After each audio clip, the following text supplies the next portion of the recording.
All right, welcome back to the 2026 SEC Baseball Tournament Game 7 post-game press conference. We're joined by the Arkansas Razorbacks, represented by head coach Dave Van Horn, along with pitcher Tate McGuire, right fielder Zack Stewart. In a moment, Coach will give us an opening statement, and then we'll take questions for the players only, please. Coach? Yeah, I thought Tate did a great job of getting us off to a good start. I mean, Tennessee's got a really good lineup. They're very aggressive. He kept them off balance, but he threw a lot of strike ones. And, we could have sent him back out for the fourth. This was definitely a bullpen day for us. We felt like if we could use our bullpen today and find a way to win, it sets us up a lot better. And it gives our, some guys a little more rest, get them back on track. So that really worked out. And the bullpen did a good job. I mean, we let Parker Coyle down. We didn't play good behind him. Broke back on a ball that on a jam shot, it drops in. We got to make that play every day. And tough play, third baseman didn't make it. He makes it a lot of times. But just a lot of things didn't go our way. But Parker hung in there. And then DeCramer, I thought, came in and did a nice job of slowing things down for an inning or so. And then Gibby finally got it going a little bit there, really in the ninth. But the game for us was 5 swings. Solo homer, 2-run homer, double down the right field line, 3-run homer. I think all of our runs were driven in with those 5 swings. So a lot of times it's one pitch or one swing, but those were all big. All right, if there are questions for the players, please raise your hand. Let's start on the left. Yeah, hey, Zach, I think we keep asking you this, but what's going right for you at the plate? I mean, I think I'm just going on the right pitches, getting a pitch in the middle of the zone, committed to the approach. When I stay within the approach, I mean, good things happen, so it's just good doing that. More for the players. We'll stay there. Again, for you, Zach, what did you think the key was to that first inning, you guys putting together all those at-bats against Blanco? I mean, I think it started off really well when Cam hit the home run. He kind of got us going, big shot off his slider, and I think that just kind of led to good things the rest of the inning. On the right. What was working for you today, and also just seeing the back end of the bullpen just fill up innings for you guys also? Yeah, I mean, it was awesome. Just getting ahead in the count. For me, the whole idea behind starting pitching is just giving your team a chance to win early. Bullpen did a great job, as they always do, filling up the zone, getting ahead, and just kind of keeping their offense down as much as they could. All the way on the left. Zach, you hop in the portal, come to Arkansas, ups and downs this year, and then it's like ending the year on quite an up. What's this year been like for you? It's been really good. I think I would do this over and over again no matter what. I mean, this is the best decision I've made in my life to come play here at this university, meet all these guys. It's been a really good year. I've had a lot of fun, winning a lot more, and that's what I like to do. On the left. Yeah, hey, Tate, what does it mean for you guys to be able to pitch so well today and, do it without Dietz or Gackle and be able to save them for later in the tournament? Yeah, I mean, it's great. I think for us it sets up well later down in the tournament to kind of have those guys going.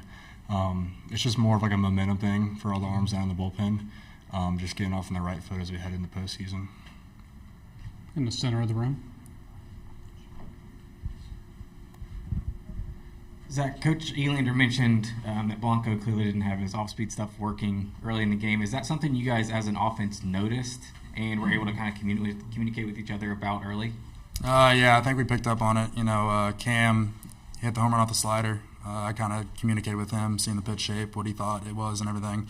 And then he relayed that to me. And then obviously that's what I hit my first pitch. So just kind of relaying those messages, communicating the dugout, I think that helps a lot with our offense. Any more questions for the players?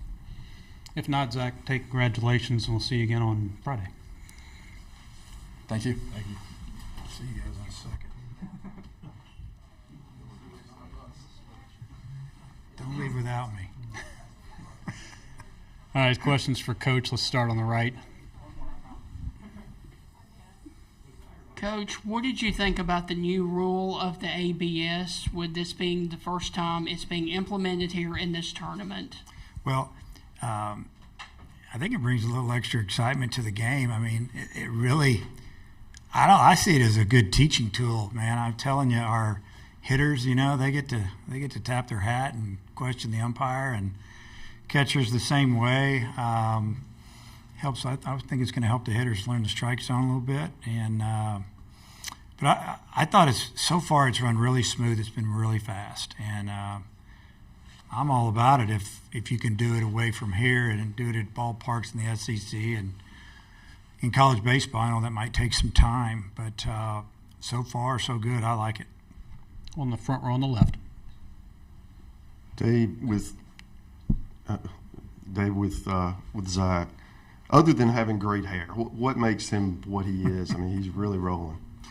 Really good personality, real popular on the team. I mean, here's a guy that transfers in, didn't have a great year last year. The last couple of years weren't as good as his freshman year. And, we get him late and do a lot of talking with him, get him to come over, decides to come to school, in Fayetteville. And, didn't have a very good fall. But it started building up a little bit. But he never complained. I guess that's my point. He was never like, poor old me, or I'm wasting a year. He just was a good teammate, and players love him. You can just tell. They just kind of gravitate to him. And, I've told this story a couple of times, about, I'd say 45 days ago, we had a coaches meeting in my office on a Monday morning, and and Zach's in a really bad slump. He's not helping us much. And I told Coach Thompson, I said, we got to change his luck. And that's kind of the way I said it, frustrated. I said, why don't you just tell Zach to change his luck, cut his hair or something. Well, later that night, about 5:15, I get a call, and it's Zack. And I'm like, oh, here we go. Let's see how this goes. He says, hey, Coach, it was great. He said, hey, it's Zack. I said, I know who it is. He says, hey, I was talking to Coach Thompson. He said something about cutting my hair, and you might want to cut my hair. How short do you want it? That's what he said. And I said, Zack, I don't really care about your hair. I could care less about your hair. I just want you to start doing what I know you can do. I just want you to change your luck, something. He goes, okay. I said, Zack, I don't care if your hair is whatever. Anyway, so you get the gist of it. So it was good. And I think he realized that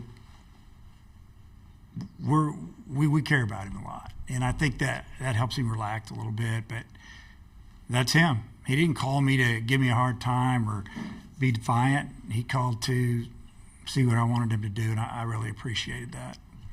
On the right side. What does it mean to have TJ at the hot corner, and how you feel offensively with him, how he's capable to, help the heart of the lineup pretty well, and just building the momentum of the offense, even from Lexington a few days ago and what lies ahead on Friday? Yeah, if you looked from day one to today and seen the number of lineups that we've had, the batting order, it's crazy. I've never done this. I mean, it's like I'm looking at matchups. I mean, usually I just get a lineup that rolls. TJ's hit 9-hole for us. He's at 8-hole. Hit him a 2-hole for the first time at Kentucky for a game. Didn't go good. Moved him back in the middle order the next day. We score a bunch of runs. We win. Today, this is the first time he's hit 5th all year. Zach Stewart hit the 9-hole for me a game at Kentucky. The next day I hit him cleanup because he swung so well. And I kidded with him before the game. I said, have you ever hit 9-hole one day, clean up the next? He said, no, sir. I said, I've never done it either. I've never done this. And he hit a homer that day too. And it's been nuts. But I like the lineup in the order that we were in today. I really like the way it flowed. On the left side. Hey, Dave, do you have an update on Kuhio and what exactly happened on that play? Yeah, it's not good. Let's just you guys know what I'm talking about. Yeah, it's not good. So something he was dealing with coming into the game? It happened It happened on that swing. That ball went to the fence. It looked awkward to me. Something was strange about it. He didn't fire on it. He just swung, and it's almost like he slowed down a little bit. With Zack, I couldn't help but having flashbacks to Spanberger out here 9 years ago, and he's kind of been on a similar, trajectory late season. Do you see any parallels there between those two? I guess a little bit. Chad got hot. It took him half the season to figure it out, and obviously he had three home runs here. He hit one of his home runs. He hit a breaking ball, and he was on one knee when he hit it. I think that last one. But yeah, you could say so. But I think Stewart has just been taking a lot better swings. Even when he strikes out, the swings are pretty good. You're not going to hit it all the time. The ball's coming mid-90s. It's hard to hit. I get it. But when he touches it, it goes. How good was it to see Cole Gibbler put together those 2 innings after what he's been through the last year? Yeah, it was good. I felt like the 9th was a lot better than the 8th. Getting a little nervous in the 8th. There's breaking ball wasn't real sharp. Behind in the count, but the 9th, those 2 balls in a row, maybe through 3, and then we had strike and then ground ball to short. And then he got ahead, and then he got those breaking ball, and all of a sudden that's a pretty good breaker. So the ninth for me was a lot better than the 8th, and it was good to see. On the right side. Coach, can you talk about the the Texas matchup on Friday and what challenges they might bring? Well, yeah, they bring a lot of challenges, and they can pick one of those 3 starters, and they're all just about as good as the other. And you look at their numbers; they're just really good. They're a solid team. Really don't have any weaknesses, and that's what I see. I guess the good thing about what's going on, we got to play Tennessee today, and we hadn't played them all year. We get to play Texas, haven't played them all year. So, we're gonna do everything we can to try to beat them. We got some guys available, but this is so far been good, except for the injury to one of my players. To get to see some different teams in our league. Any more questions for Coach? Last one on the left. Yeah, all the home runs were 420 feet plus, so nothing cheap about those. What did you see from those swings, and why do you think the ball was flying maybe the way it was today? Well, I think about all those swings. There weren't any. They went so far because they weren't full type swings. They didn't muscle the ball out and the wind blew them out. Those balls were smoked. Cam crushed that ball around and left the bat. We knew it was way out. Pompey got him a hanging slider, I think, and he crushed it. Had backspin, it just took off, and both the Stewart's balls were hit extremely hard. That second one was hit on the line, looked like a shot out of a cannon, and the ball's carrying here. That's pretty obvious. Everybody can see it, but those balls would have went way out anyway. All right, Coach. Appreciate your time. Yep.